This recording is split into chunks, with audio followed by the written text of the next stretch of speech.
दोस्तों नमस्कार, मैं जगन्नाथ गौतम देश रोजाना चैनल पर आपका स्वागत है। दोस्तों, आज जो हमारे मुद्दे की बात है वो ये है कि जिस तरीके से 3 राज्यों में मोदी साहब की भाजपा को जीत मिली है, उससे वो इतने उत्साहित हैं, इतने गदगद हैं कि जो वो राज्य में चाहते थे, जिनको वो सीट पर बिठाना चाहते थे, अपनी मनमर्जी के आदमियों को बिठाना चाहते थे, तीनों राज्यों में वो उन्होंने कर दिखाया है। हालांकि हम उस पर अलग से स्टोरी बनाएंगे, वीडियो बनाएंगे, तीनों राज्यों के जो मुख्यमंत्री चुने गए हैं, लेकिन जो तीनों राज्यों में जीत के बाद उन्होंने किया है, किस किस को मुख्यमंत्री बनाया है, उसी तर्ज पर अब उनकी प्लानिंग लोकसभा चुनावों को लेकर शुरू हो गई है। दोस्तों, जो दिख रहा है, जो हालात हैं, जो सामने आ रहा है, वो ये है कि मोदी साहब की जोड़ी उस हर बड़े कद के नेता को संट करना चाहती है जो कभी उनके लिए खतरा बन सकते हैं।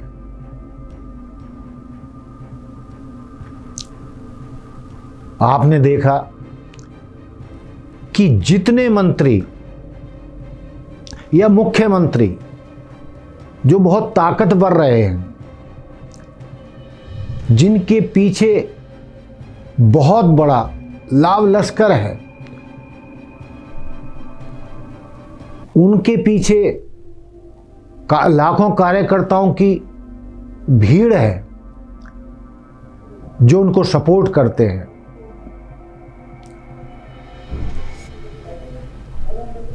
जैसे कि शिवराज चौहान 18 साल से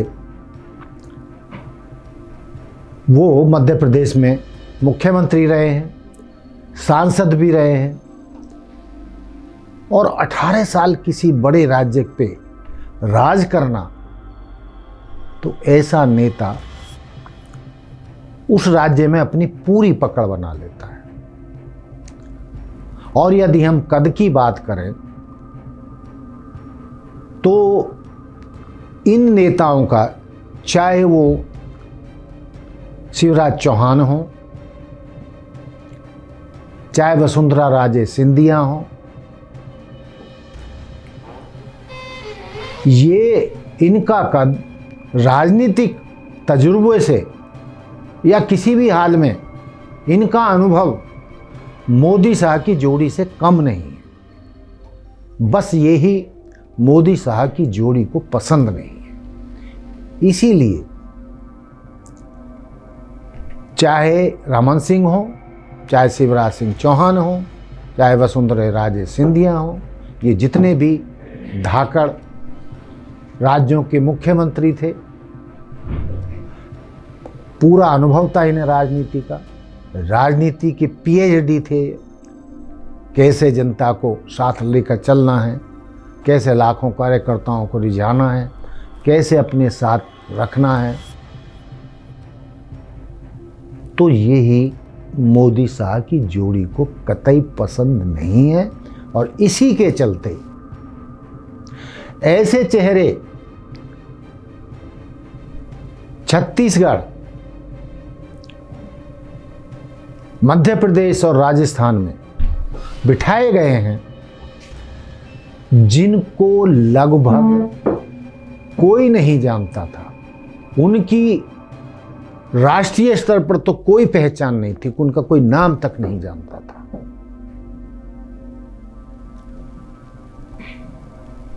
ऐसे लोगों को वो पसंद करते हैं जिनको अनुभव ना हो,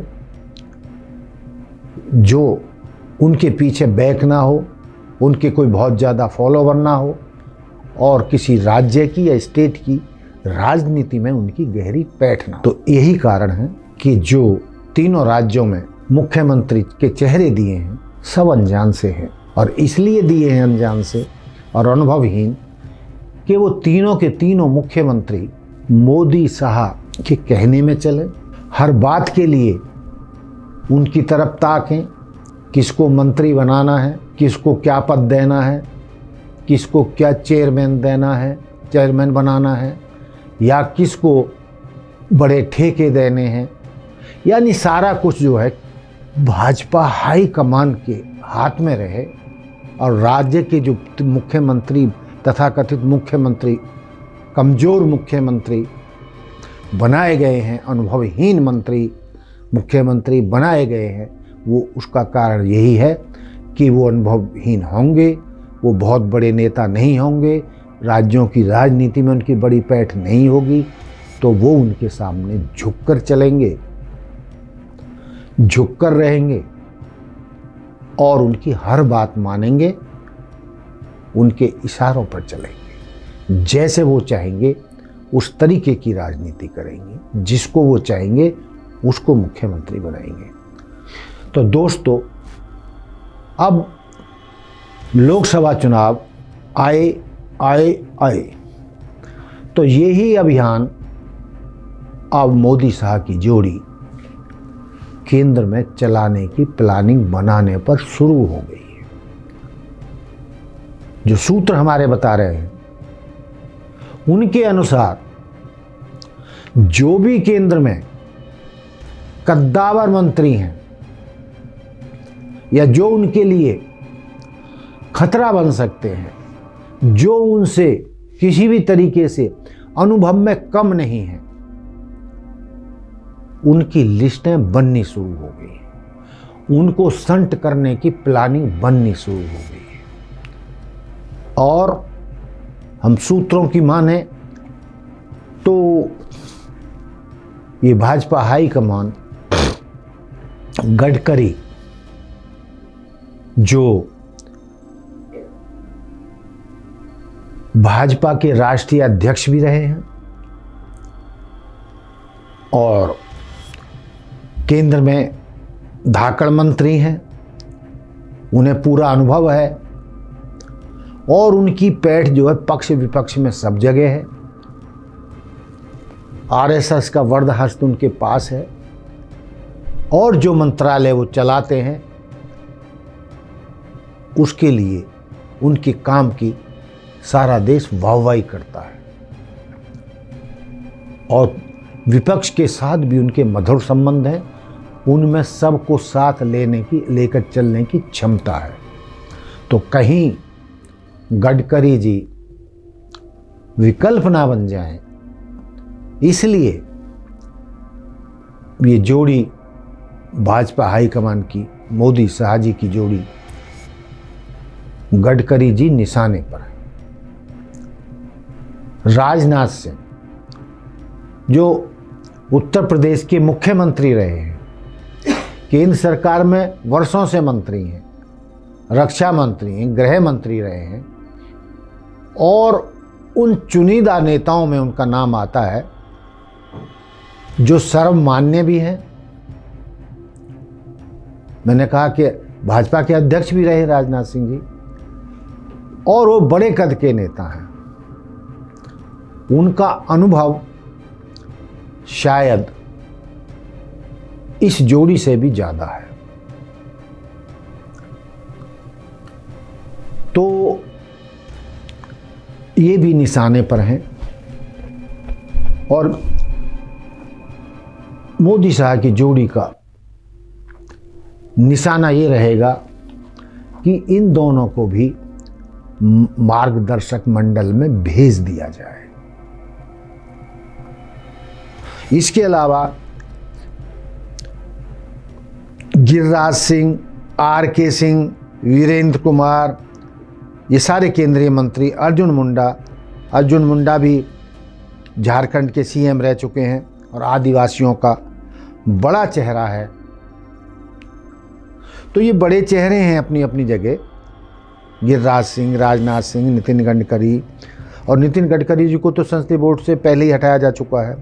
आर.के. सिंह जो IAS अधिकारी रहे हैं और केंद्र सरकार में बड़े पदों पर रहे हैं और अब वो मंत्री हैं, बहुत अनुभव है उन्हें राजनीति का भी और नौकरशाही का भी। वीरेंद्र कुमार मध्य प्रदेश से केंद्रीय मंत्री हैं। अर्जुन मुंडा का मैंने बता दिया, वो झारखंड के CM हैं और आदिवासियों का बड़ा चेहरा है और उन्हें बड़े चेहरों से ही थोड़ी परेशानी होती है। तो जो मैंने नाम बताए हैं, इसके अलावा लगभग टोटल कम से कम 1 दर्जन मंत्रियों को संट करने की नीति पर भाजपा हाईकमान चल रहा है, ऐसा कहा जा रहा है। और यही नहीं, 100 से ज़्यादा जो भाजपा के 302 सांसद हैं, उनमें से 100 से ज़्यादा सांसदों पर भी गाज गिरेगी। उनके भी टिकट कटने की पूरी संभावना है। और जैसे ही इस मिशन का खुलासा हुआ है, भाजपा के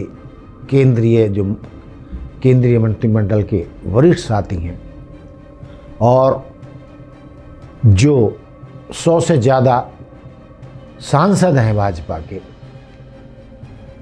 जिनको इस बात की सूह लग चुकी है कि हमारा नाम कट सकता है, चाहे वो मंत्री हैं चाहे सांसद हैं, उनमें खलबली मच गई है। कहाँ तो उनको खुश होना चाहिए कि इन 3 राज्यों में भारी बहुमत से भाजपा जीती है, लेकिन ये भारी बहुमत से 3 राज्यों में जीतना भी इन नेताओं के लिए उल्टा पड़ने जैसी बात है।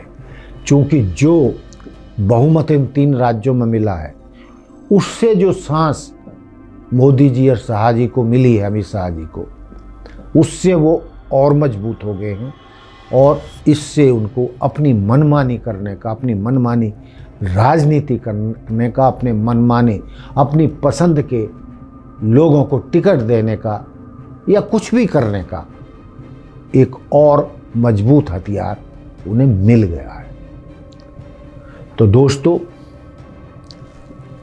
मोदी शाह की जोड़ी से न केवल विपक्षी दल जो मतलब डरे हुए हैं, डरी हुई तो भाजपा भी है, डरे हुए तो भाजपा के केंद्रीय मंत्री भी हैं, डरे हुए तो भाजपा के सांसद भी हैं। क्योंकि ये जिस तरीके की राजनीति करते हैं, उसमें ये होना स्वाभाविक है। लेकिन ये उनकी नीति कब तक चलेगी, कब तक कामयाब रहेगी, या जो मैंने नाम गिनाए हैं उन मंत्रियों के या मार्गदर्शक मंडल में भेज पाएंगे या नहीं, आरएसएस की क्या भूमिका रहेगी, आरएसएस किसको बचा पाएगा, किसको नहीं, तो इन सब चीज़ों पर भी हमारी नज़र रहेगी। देश के बुद्धिजीवियों की भी नज़र है, देश के मतदाताओं की भी नज़र है, मीडिया की भी नज़र है कि आने वाले लोकसभा चुनावों में मोदी शाह क्या क्या कड़े फैसले लेते हैं और किन किन को शंट करते हैं और किस किस को मार्गदर्शक मंडल में भेजने की तैयारी कर रहे हैं। तो बहुत कुछ भाजपा में भी होना अभी बाकी है। देखते रहिए देश रोजाना, क्या होगा आगे हम सबके सामने आ जाएगा। मिलते हैं फिर किसी नए एपिसोड में नए मुद्दे के साथ। जय हिंद, जय भारत, जय संविधान, नमस्कार। हमारे साथ जुड़े रहने के लिए देखते रहिए देश रोजाना का YouTube चैनल, सब्सक्राइब कीजिए। साथ ही देश रोजाना की खबरें सबसे पहले देखने के लिए प्रेस कीजिए बेल आइकन।